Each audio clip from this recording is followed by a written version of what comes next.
ஒரு அழகான இன்ட்ரெஸ்டிங்கான ஒரு பியூட்டிஃபுல்லான லவ் ஸ்டோரி தான் பார்க்க போகிறோம். யார் இவங்க? இந்த கதையோட ஹீரோ அண்ட் ஹீரோயின் யாரா அப்படின்னு கேட்டிங்கன்னா, ஷாம் அண்ட் கார்த்திகா. இவங்க ரெண்டு பேரும் க்யூட்டாக ஏஞ்சல் ஆட்டும் வந்து என்ட்ரி கொடுத்தாங்க. அண்ட் ரெண்டு பேருமே நெய்பர்ஸ். காலேஜ் லைஃப்பில் தான் மீட் பண்ணிக்கிறாங்க. கார்த்திகா செம்ம அழகு. நம்ம ஷாம் வந்து சைட் அடிச்சுக்கிட்டே இருப்பார். எவ்வளோ டைம் விடாமல் லவ் அம்பு விட்டாலும் வந்து எல்லாமே ஃபெயிலியர் ஆகுது. ஒரு சூப்பர் பிளான் பண்ணி ஒரு எமோஷ்னல் ரொமான்டிக் வீடியோ ஒன்று ரெடி பண்ணி ஹீரோயினை இம்ப்ரெஸ் பண்ணலான்னு ட்ரை பண்ணுறாரு.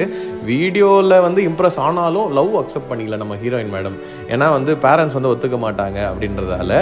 ஆனாலும் ஹீரோ சார் வந்து விடலை. கோவிலில் இருந்து எடுத்துகிட்டு வந்து குங்குமத்தை வச்சு விட்டுட்டு, நமக்கு கல்யாணம் ஆயிடுச்சு, நீ தான் என் ஒய்ஃப் அப்படின்னு சொல்லிட்டு குடுன்னு ஓடிட்டாரு.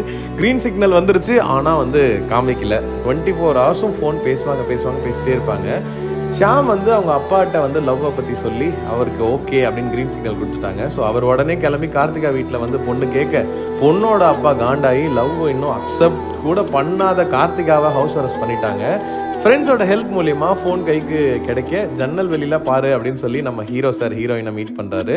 சொல்லாமலே வந்து அந்த லவ் இருக்குது அப்படிங்கிறது ரெண்டு பேருக்குமே புரிஞ்சு, நான் இருக்கேன் அப்படின்னு ஒரு ப்ராமிஸை வந்து நம்ம ஹீரோ சார் எடுத்து வைக்கிறாரு. கல்யாணம் பண்ணலான்னு டிசைட் பண்ணுறாங்க. 2 நாள் கழித்து ரெஜிஸ்டர் மேரேஜ் பிளான் பண்ணுறாங்க. நீ வந்தால் மட்டும் போதும் அப்படின்னு வெயிட் பண்ணுறாரு நம்ம ஹீரோ சார் இந்த பக்கம். அதுக்குள்ளே பொண்ணு வீட்டில் தெரிஞ்சு அவங்க சேசிங்கை ஸ்டார்ட் பண்ண நடுவில் ஒரு டெம்பிளில் கல்யாணத்தை முடிச்சுட்டாங்க. ரொம்ப கஷ்டப்பட்டு லைஃப்பை ஸ்டார்ட் பண்ணுறாங்க. ஒரு குட்டி ஏஞ்சல் பாய் பிறக்கிறாங்க. லைஃப்பை கேஷுவலாக மூவ் பண்ணிட்டு இருக்கும்போது இன்னொரு குட்டி ஏஞ்சலாக பிறக்கிறாங்க. அப்புறம் அவங்க வளர்ந்து நம்ம ஹீரோ ஏஞ்சலுக்கும் ஹீரோயின் ஏஞ்சலுக்கும் 10th ஆனிவர்சரியில் எல்லாரும் முன்னாடி கிராண்டாக காட் பிளெஸிங்கோட மேரேஜ் நடந்து முடியுது. அண்ட் இப்போ 2 ஏஞ்சலும் குட்டி ஏஞ்சல்ஸோட ஹாப்பியாக ஜாலியாக இருக்காங்க. இப்போது இவங்களுடைய வெட்டிங் ஆனிவர்சரியை ஜாலியாக செலிப்ரேட் பண்ணுற மாதிரி ஒரு க்யூட்டான வீடியோ வேணும் அப்படின்றதால தான் இந்த அழகான வீடியோ. Happy anniversary.